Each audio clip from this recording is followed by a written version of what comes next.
Comment est-ce qu'on peut recevoir Jésus? Eh bien, restez avec nous, on va l'apprendre aujourd'hui à l'émission La Parole vivante.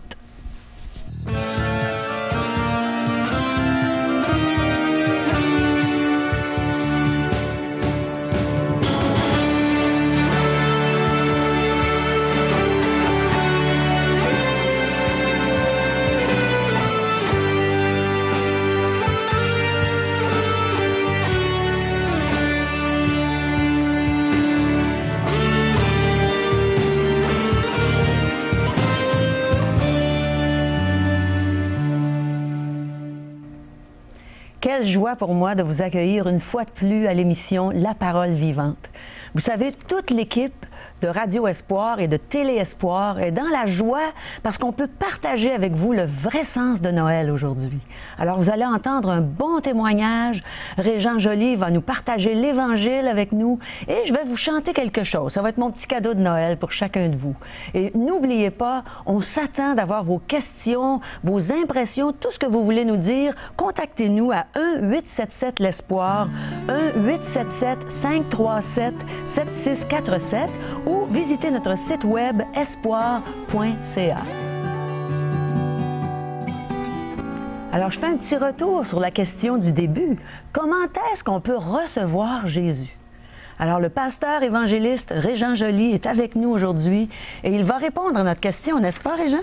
Avec joie, avec plaisir, Caro. Et merci d'être là, chers téléspectateurs. Oui, j'ai aimé le terme que tu as utilisé au tout début de l'émission, accueillir ces gens. Nous accueillons les gens. Nous sommes sur la place publique, on ne peut pas demander mieux, hein, en pleine télévision. Alors les gens nous voient dans nos décors, là, en train de leur parler, de leur partager ce que nous vivons à travers les Saintes Écritures, à travers la Bible. C'est surtout l'aspect spirituel de notre vie ici qui nous est dévoilé, révélé à travers le média qui est la télé. Accueillir les gens, c'est-à-dire ouvrir les bras, leur faire une place, les inviter à venir chez nous dans cette période-ci de l'année, que de rencontres familiales, les gens ouvrent la porte de leur demeure, accueillent les bien-aimés, des amis. Et c'est la même chose. On devrait accueillir Dieu de la même façon que nous accueillons des êtres que nous chérissons, que nous aimons.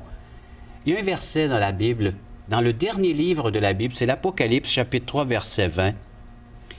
C'est un peu désolant de le remettre dans le contexte parce que Jésus s'adresse à son Église, il s'adresse aux siens, à son peuple, à ses rachetés. Et il leur dit au verset 20, « Voici, je me tiens à la porte et je frappe. Si quelqu'un entend ma voix et ouvre la porte, j'entrerai chez lui, je souperai avec lui et lui avec moi. » Que s'est-il passé à cette Église pour que le Seigneur soit maintenant à l'extérieur et non plus à l'intérieur? Et là, il doit réclamer une place à nouveau, il doit revenir à la charge, frapper à la porte, puis il dit, si tu entends ma voix, et si tu ouvres, j'entrerai, je souperai avec toi, et tu souperas avec moi. Il y aura un échange, il y aura un partage. Et c'est ce que le Seigneur Jésus-Christ voudrait faire avec chacun d'entre nous, avec sa création, avec ses êtres qu'il chérit, parce qu'il a démontré, manifesté son amour avec la création qu'il nous a donnée. Il nous a placés au centre de cette création. Il nous a donné une place, vraiment, une place privilégiée, une place qui est là, puis, afin que nous puissions le rencontrer, le connaître personnellement et intimement. Et Jésus doit revenir à la charge et frapper à la porte de chacun des cœurs, un à un. Réclamer une place individuellement, personnellement. Et Jésus va peut-être frapper à la porte de votre cœur aujourd'hui. Alors, on vous invite à être attentif parce qu'il veut faire sa demeure chez vous. Parole vivante vous invite à participer à l'un des nombreux merveilleux déjeuners de l'espoir. Ces déjeuners ont lieu dans plusieurs restaurants réputés de la région et vous sont offerts gratuitement. Venez entendre le témoignage d'une vie transformée par la puissance de Dieu. Pour connaître les détails concernant l'endroit, la date et l'heure pour votre région, composez le 1-877-537-7647 ou notre site web www.espoir.ca.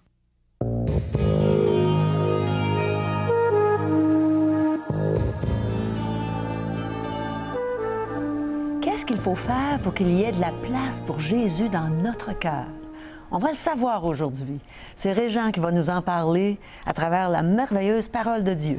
Oui, Caro, avec l'aide d'un texte de la parole de Dieu, nous allons regarder cet événement, cette naissance de Jésus, d'un petit enfant qui nous est né. C'est dans Luc, l'Évangile de Luc, chapitre 2, verset 1er.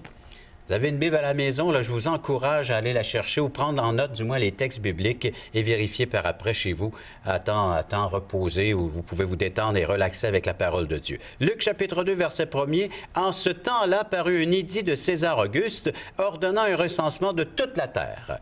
Ce premier recensement eut lieu pendant que Quirinius était gouverneur de Syrie. Alors ça nous situe dans le contexte historique. Oui. Tous allaient se faire inscrire chacun dans sa ville. Verset 4. Joseph aussi monta de la Galilée, de la ville de Nazareth, pour se rendre en Judée, dans la ville de David, appelée Bethléem, parce qu'il était de la maison de la famille de David, du roi David, qu'on peut lire son histoire dans l'Ancien Testament, afin de se faire inscrire avec Marie, sa fiancée, qui était enceinte. Pendant qu'ils étaient là, le temps où Marie devait accoucher arriva. Et elle enfanta son fils premier-né, elle l'emmaillota et le coucha dans une crèche, parce qu'il n'y avait pas de place pour eux dans l'hôtellerie. Ah. Premier abord, c'est un texte qui devrait nous décrire de la joie. Imaginez un enfant qui vient de naître, un enfant qui est sur le point d'accoucher. Ceux et celles qui sont papa puis maman, là, vous le savez. Ou plutôt une maman qui est sur le point d'accoucher. Oui, exact, oui. Ah oui, merci. Merci de... Alors, mais ceux et celles qui, les papas et les mamans quand même, oui. qui attendent un bébé, alors on prépare une place pour ce nouveau venu à la maison. Oui. Alors, déjà, il y a une pièce qu'on va aménager avec une couchette et puis tout ce qu'il faut pour que ce bébé soit avec tous les bons soins que les parents peuvent lui apporter. Oui. Et mais voilà que Jésus annonce sa venue dans l'Ancien Testament par la bouche des prophètes, et c'est comme s'il n'y avait plus personne qui attendait cette venue. La venue de Dieu qui s'est fait homme parmi les habitants de la terre pour venir manifester son amour. C'est triste. Et c'est là que ça devient triste, l'histoire. C'est les petits mots. Il n'y avait pas de place pour eux dans l'hôtellerie.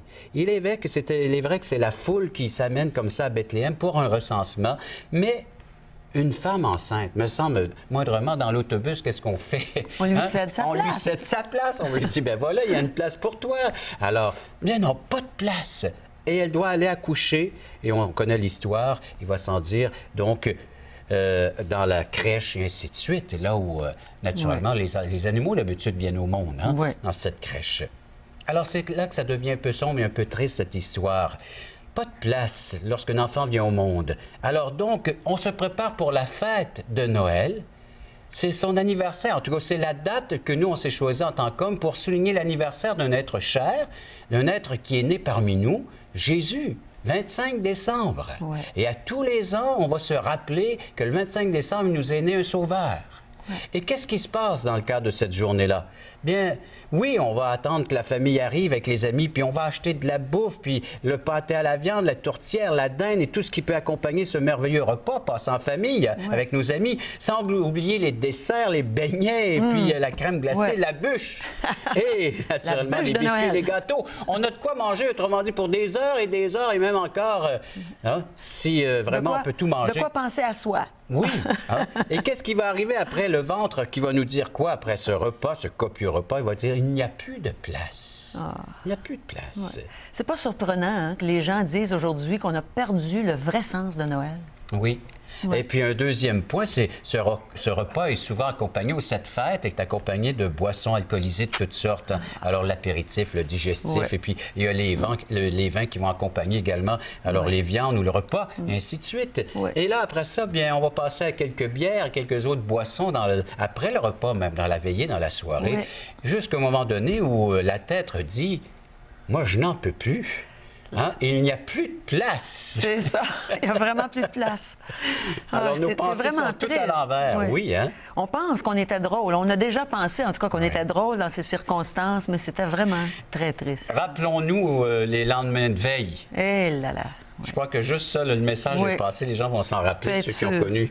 Et après tant d'heures de partage, puis de faire l'échange des cadeaux, parce que là, les parents s'échangent des cadeaux avec les enfants, et puis ainsi de suite. Alors donc, on voit dans le bas, dans le pied du sapin de Noël, tous ces cadeaux qui sont là destinés à une des personnes alors que nous aimons, et puis que nous voulons partager avec des étrennes, et entre autres ces premiers joies, et qu'on va étreiner dans le début de l'année suivante. Mais là, les bras, ils sont là, puis ils ne savent plus comment les prendre, parce qu'il y en a tellement de bébelles, puis de joies, puis appelons les choses par leur nom, que les bras vont nous dire, j'ai plus de place. Oh là là. J'en suis bien rempli. Ça peut être des belles choses qu'on peut utiliser tout au long de l'année, et ainsi de suite. Mais les cadeaux sont là, ils font partie d'un échange. Il y a une valeur dans ces cadeaux-là. Ça devrait nous rappeler le cadeau parmi les cadeaux. Ouais. Alors donc, les bras nous disent. Et après ça, bien, on va regarder tout ce qu'on a pu aménager dans la maison, c'est-à-dire toute cette décoration du temps des fêtes. Alors donc, les guirlandes, le sapin de Noël. Tout éblouissant. Oui, c'est vrai, hein? Alors, les boules de Noël, les lumières, et puis jusqu'à ce que nos yeux disent. Il n'y a plus de place. Alors, tu commences à saisir le sens du message. Alors, nos yeux sont tellement éblouis par toutes ces lumières et ces objets de décoration qu'il n'y a plus de place. Ces yeux en ont tellement vu. Et c'est la même chose pour, après ça arrive notre mononcle ou le cousin qui s'est joué un peu de musique, les rigodons, les chansons à répondre, et puis on danse et on danse jusqu'à ce que nos pieds disent « Je n'en peux plus. » Il n'y a plus de place. Il n'y a plus de place pour danser. Et pourtant, à travers cet événement qui est cette fête de Noël, il y a une partie de nous-mêmes qui réclame elle aussi sa plénitude, qui réclame une pleine satisfaction. C'est notre âme. Avons-nous pensé à notre âme, cet aspect immatériel, spirituel de l'être humain? Mais au fait, où est celui que nous sommes venus fêter, l'enfant Jésus, n'est-ce pas son anniversaire? Où est-il? Il n'y a pas de place. Pas de place. Catastrophe. Catastrophe, hein? Il est sous le poids de tout ce que je viens de vous énumérer, ce qui représente pour nous la fête de Noël. Et il est enfoui sur tout cela. L'enfant Jésus. Oui, alors donc, nous sommes venus fêter l'enfant Jésus. Et on aimerait bien le souligner, cet anniversaire, mais ça prend la personne. Et cette personne se présente à travers ces textes que nous avons lus aussi bien dans l'Apocalypse, chapitre 3, verset 20, que Luc, chapitre 2. L'enfant est né. Il est venu sur cette terre. L'apôtre Jean nous dit qu'il est venu chez les siens, mais les siens ne l'ont pas reçu. Pas de place. Mais à tous ceux qui l'ont reçu, à ceux qui croient en son nom, cette parole de Dieu a donné le pouvoir de devenir des enfants de Dieu, à ceux qui ont bien voulu faire une place dans leur cœur. Alors, plus de place, et pourtant, il y a une partie de nous-mêmes qui réclame sa présence, qui réclame ce Jésus sauveur, qui réclame ce Dieu. On va retrouver ça dans Luc chapitre 2, et on va juste lire les versets suivants. Verset 25. Quelques personnes étaient dans l'attente de la venue et ont reçu ce Jésus. Alors, Luc 2, 25, « Et voici, il y avait à Jérusalem un homme appelé Siméon. Cet homme était juste et pieux. Il attendait la consolation d'Israël et l'Esprit Saint était sur lui. Il avait été divinement averti par le Saint-Esprit qu'il ne mourrait point avant d'avoir vu le Christ du Seigneur. » Alors, il était tellement dans l'attente qu'il avait eu une révélation spéciale de la part de l'Esprit de Dieu, comme quoi qu'il le verrait, qu'il le toucherait avant que lui quitte cette terre.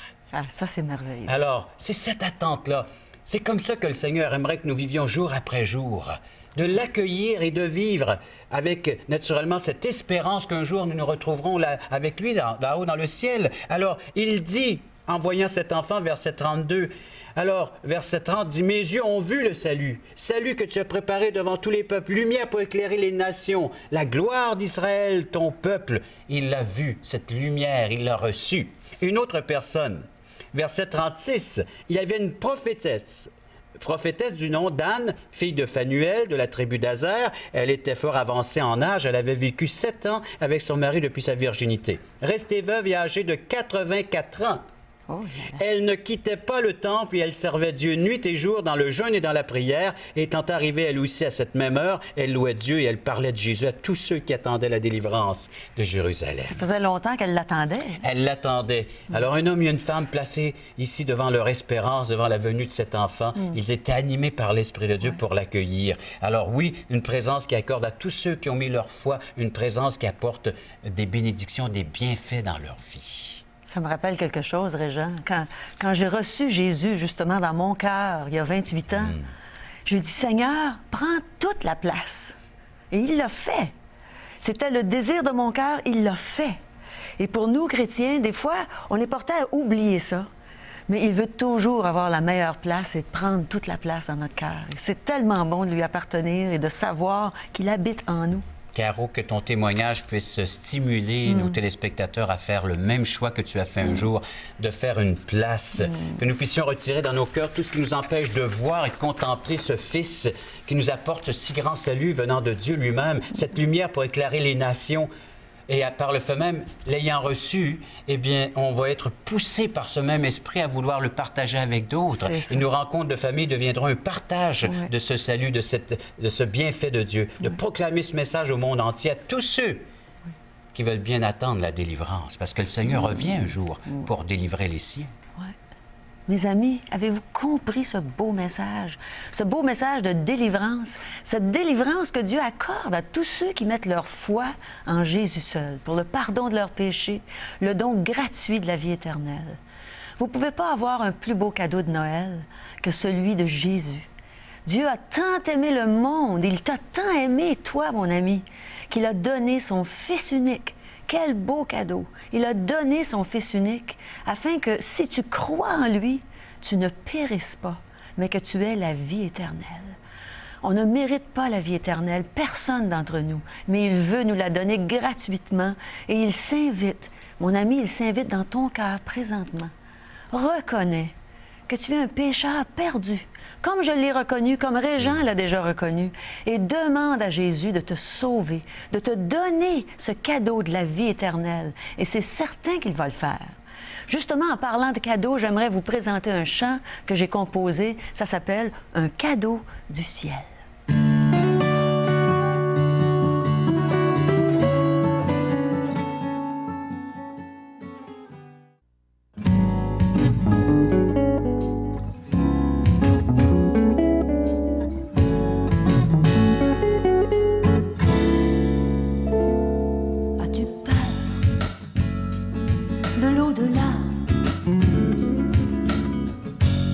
As-tu peur de la mort? Eh bien, je sais ce qui te fera du bien, je sais ce qui va te réconforter.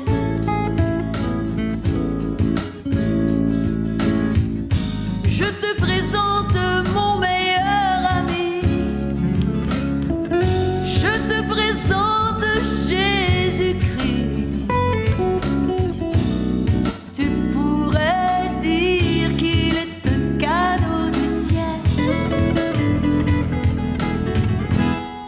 Car Dieu a tant aimé le monde qu'il a donné son Fils unique, afin que quiconque croit en lui ne périsse pas,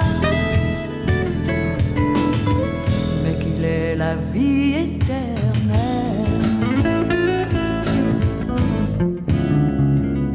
Il était bien près de son Père, mais il est venu sur la terre.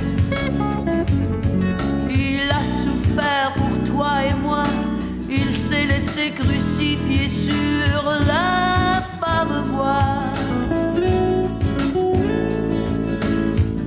Et puisqu'ensuite il est ressuscité, il a le pouvoir de sauver celui qui dans son cœur le laisse entrer.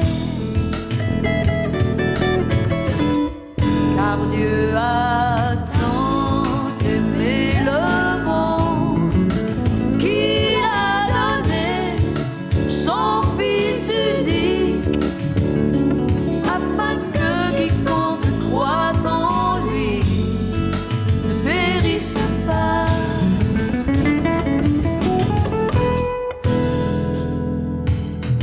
Ne veux-tu pas la vie éternelle? Jésus te l'offre aujourd'hui.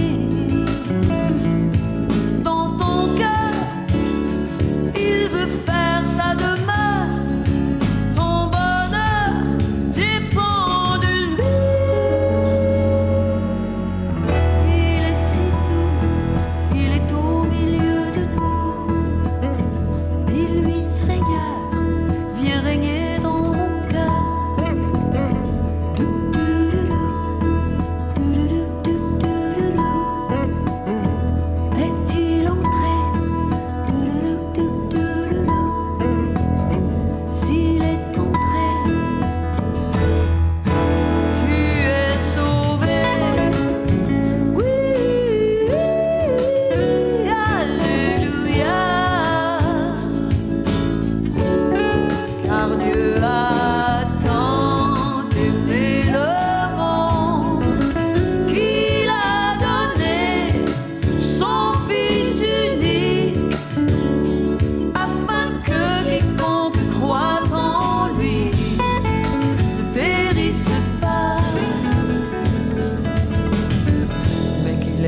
vie éternelle.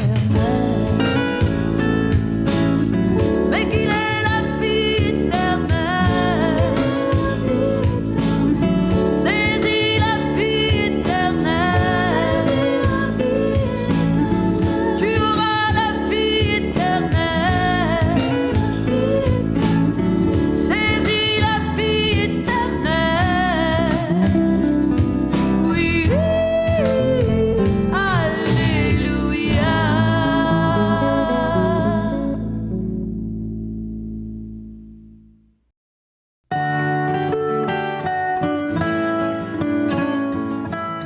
Nous vous présentons des vies transformées par la parole vivante de Dieu.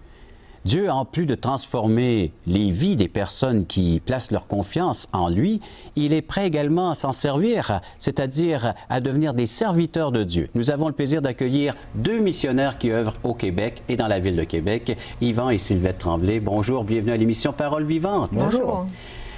Votre ministère s'appelle Le Sentier. Est-ce que vous pouvez nous décrire un peu ce que c'est que Le Sentier? Le Sentier, c'est un ministère d'encouragement biblique. C'est basé, on a choisi ce nom-là parce que le psaume 23 nous dit « Il restaure mon âme et il me conduit dans les sentiers de la justice à cause de son nom ».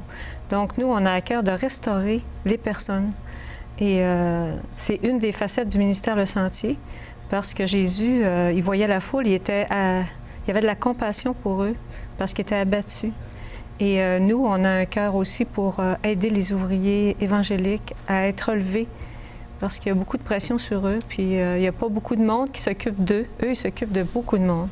Donc, nous, on a un cœur pour ça. Le Sentier est basé là-dessus. Alors donc, c'est de restaurer l'âme des ouvriers ou des missionnaires, des pasteurs, de ceux qui œuvrent pour le Seigneur, dans l'Église de Dieu, et vous investissez votre temps. De quelle façon vous renouvelez ces âmes-là, ces personnes-là? Là, présentement, on a un lieu qui s'appelle le Camp de l'Arche. On est en train de bâtir une place où les personnes vont être retirées de où ils vivent. Alors, ils sont vraiment placés à l'écart? Placés à l'écart 1 semaine, 2 semaines, dépendant du temps qu'ils ont besoin. Puis avec une écoute, un accompagnement, mais au niveau relationnel, plus que théologique.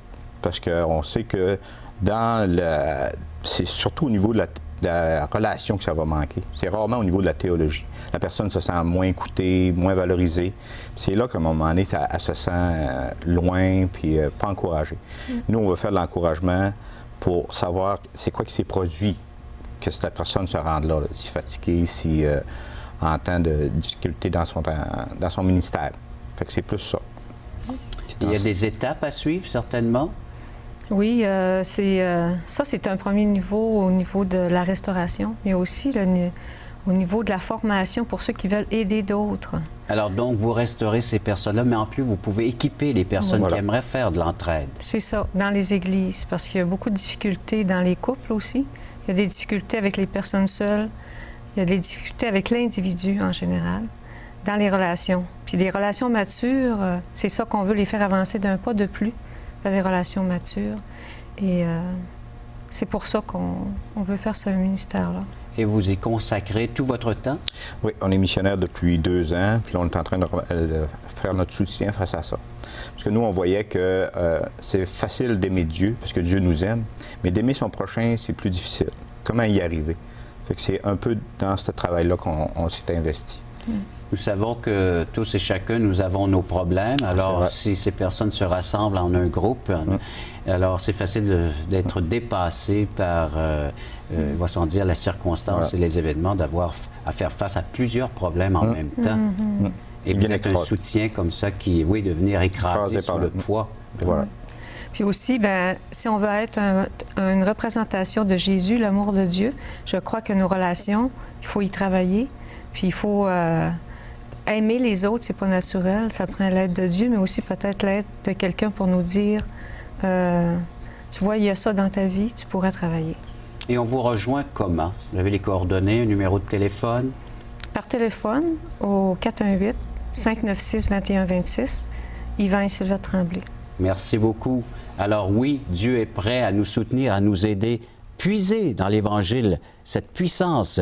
Dieu avait des regards languissants. Il voyait une foule languissante et abattue, prêt à venir en aide. C'est pour vous, chacun d'entre nous.